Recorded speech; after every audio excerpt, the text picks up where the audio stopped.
So we simply move to the other side, and I've installed this. We continue to put the other side of the Velcro onto the mud guards, and make sure you clean this part. No dirt. So I took this mud guard off my mountain bike and it's pretty dirty. But I cleaned this part, so there's no dirt here.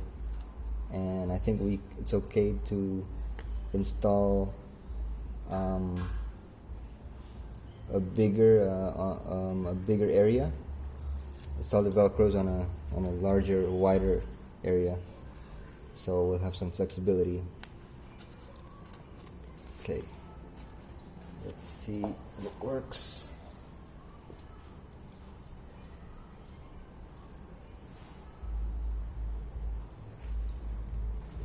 Yeah.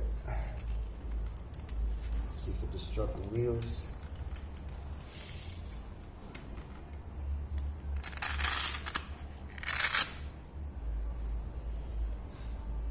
Yep, here we go. So yeah, it's pretty level, I think, and it doesn't disrupt the wheels.